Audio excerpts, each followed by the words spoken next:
The morning sun cast long shadows across the marble floors of Jefferson County Courthouse as Elijah Cross walked through its echoing halls. At 62, he moved with the measured pace of a man who had learned that dignity was not about speed. It was about direction. He wore a simple gray coat, weathered but clean, and carried a worn leather folder pressed close to his chest.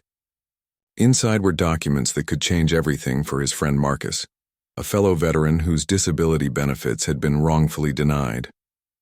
Elijah hadn't been asked to be a hero today. He had simply been asked to tell the truth. The courtroom was marked 2B, and as he approached, a uniformed figure stepped into his path. Officer Trent Malloy stood with arms crossed, his badge catching the fluorescent light like a small cold star. He was younger than Elijah, white, and carried himself with the particular arrogance of someone who confused authority with power. Sure you're in the right place? Malloy asked, his tone carrying amusement rather than curiosity. Elijah's response was calm, measured. Yes, sir. I was subpoenaed to testify in the Hale case. These documents are for the court. Malloy's eyes narrowed as they swept over Elijah from head to toe, lingering on his dark skin, his modest clothes, the absence of any visible markers of importance. Witnesses usually don't walk in looking like they're here to pay a parking fine.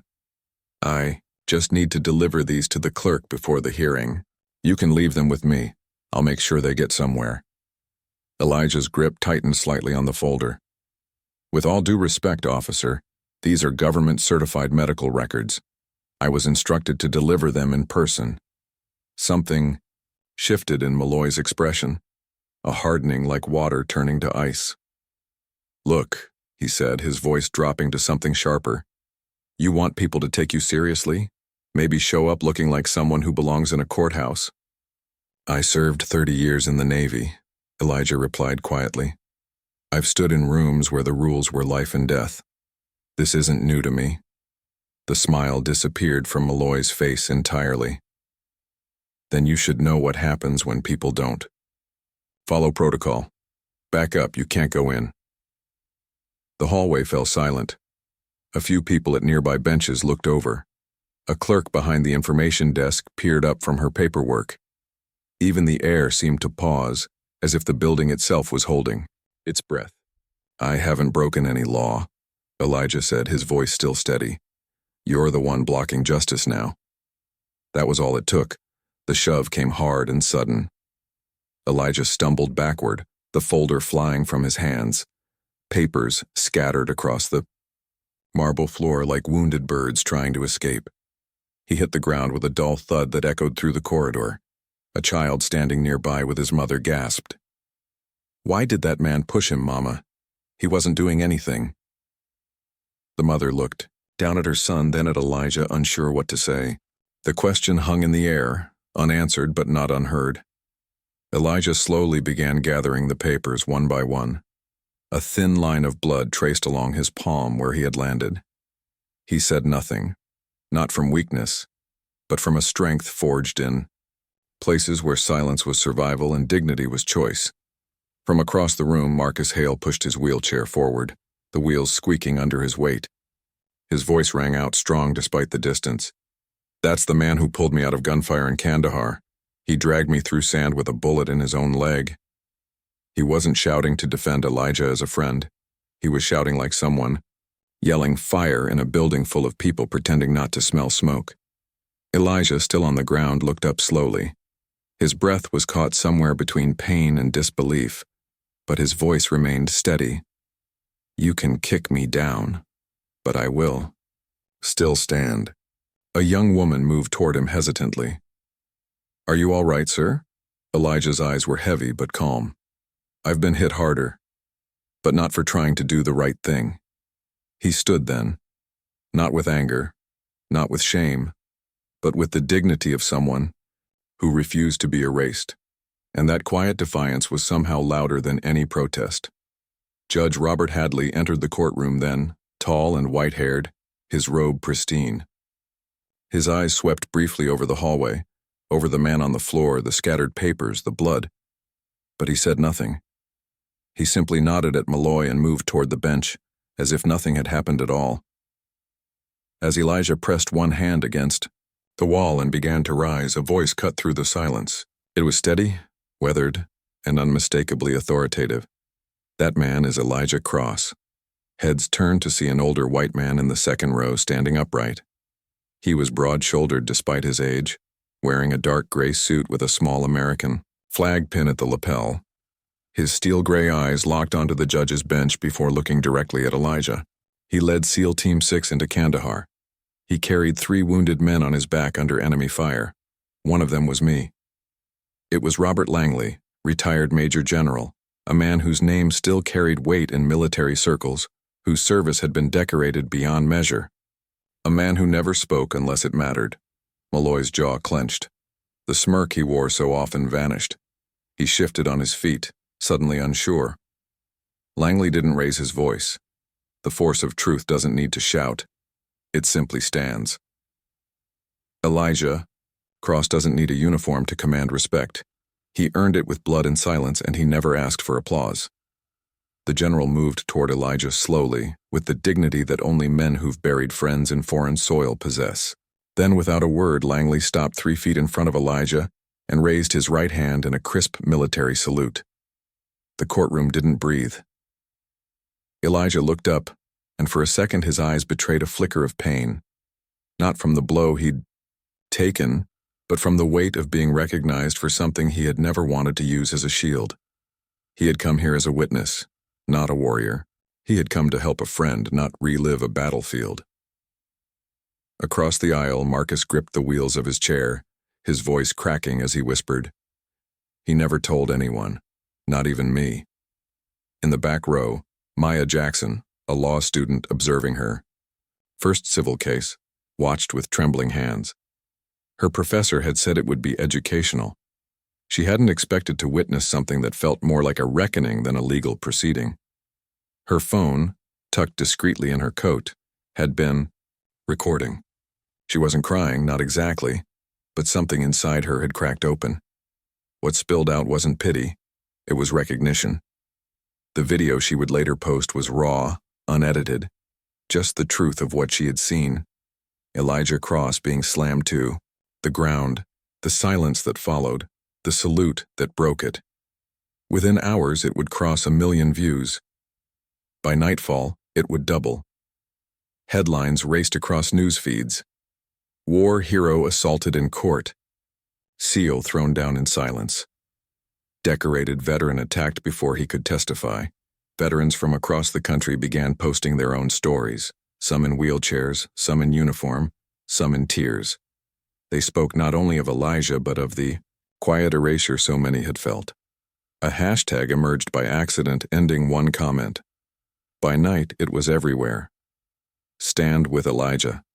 But amidst the growing storm, Elijah Cross said nothing. He did not hold a press conference. He did not release a statement. He simply went back to Birmingham and sat on the front steps of Marcus's apartment, holding the folder of crumpled papers he had managed to gather from the courtroom floor. That silence spoke louder than any speech. The courthouse steps were no longer empty the next morning. Veterans in worn uniforms and civilians holding handmade signs stood shoulder to shoulder in the early light. At the front of the group, Marcus Hale lifted a sign above his head. It read, in bold, trembling strokes, "He fought for you." Inside, Officer Trent Malloy still showed up for work, his badge gleaming as if nothing had happened. But the eyes around him had changed. The pressure had begun to build. Internal Affairs had quietly opened a case. Anonymous leaks revealed 5 previous complaints of racial bias and excessive force, all dismissed without hearing. Now those complaints were circulating on national news. When Elijah returned to the courthouse the following day, he sat in the last row, no spotlight, no statement, just a quiet presence. His posture was straight, hands resting over a folded coat, eyes watching everything.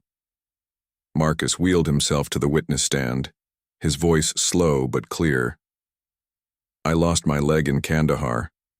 The man who saved me is sitting right there." He pointed gently to Elijah. "If the law won't listen to a war hero, then who will it listen to?" A child in the gallery whispered to his mother again, Why did the police hurt him if he was a hero? She didn't answer. Her eyes were wet. When a journalist later asked Elijah for a statement, he simply shook his head. When Maya approached him, pleading, "Why won't you say anything? They're waiting for you," Elijah met her gaze and replied softly, "I did speak, in the way I got up." That single line traveled faster than any sound bite. Within hours it was everywhere, quoted in articles, printed on signs, shared across every corner of the internet. It became a rallying cry, not just for Elijah, but for every quiet act of dignity that had gone ignored. The courtroom had never been this full. Veterans, families, young cadets, and Maya, still holding her phone like a sacred trust, filled every seat. The tension was thick, as Judge Hadley gave a nod for the video to be played. There was no background, music, no editing, just raw footage of Elijah being thrown to the ground, papers flying, Marcus shouting, a child's voice asking why, and Elijah's blood on the marble floor. When Marcus wheeled himself forward to speak, his voice was firm despite the pain. "I watched a man carry 3 soldiers on his back through enemy fire. I was one of them. This courtroom tried to humiliate a man who carried America." Then Elijah stood. Every movement echoed decades of discipline and dignity. He didn't look at the cameras. He looked at the people. "I bled for this flag," he said, his voice deep, clear, and unshaken. "Not for your approval, not for your comfort, but for something bigger. Justice." He didn't shout. He didn't cry. But the stillness that followed was louder than any explosion. Officer Malloy, sitting near the aisle, stared at the floor. When asked if he had anything to say in his defense, he opened his mouth, but no words came. Effective immediately, the presiding officer announced, "Officer Malloy is suspended pending formal review." A federal ethics official then stepped forward. "The court must also address the inaction observed from the bench during this incident. A formal inquiry has been requested regarding Your Honor's silence in the face of civil misconduct." Judge Hadley blinked as if slapped with a truth he had tried to unsee. His gavel rested inches from his hand, but he did not reach for it. Elijah, still standing, simply nodded once, not in defiance, not in anger, but as if to say, "Now you see." The bronze statue outside Jefferson County Courthouse captured Elijah as he had been that morning. Not towering or imposing, but seated with a folder resting gently on his lap, his gaze fixed ahead, steady, focused, still watching for something that mattered. The plaque was simple. He stood without shouting. He moved the world. A small crowd had gathered for the unveiling. No marching bands, no speeches from mayors. Just silence that held reverence without needing to announce it. Marcus stood in his wheelchair nearby, raising his hand in a slow salute. Not to the government, not to a courtroom, but to the man who had once dragged him across bloodied sand and then across a room full of apathy. A young boy, the same one, from the courtroom, tugged on his mother's coat. "Mom, he's the one who stood up when no one else did." His mother nodded, and after a long moment the boy added softly, "One day I want to be like him." Some stories don't need thunder to shake the world.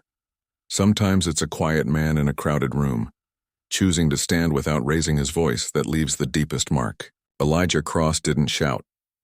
He didn't demand the spotlight, but his silence called out a system and moved a city to listen. His story reminds us that dignity is not loud, and courage doesn't always look like a fight. Sometimes it looks like getting up bleeding, bruised but unbroken.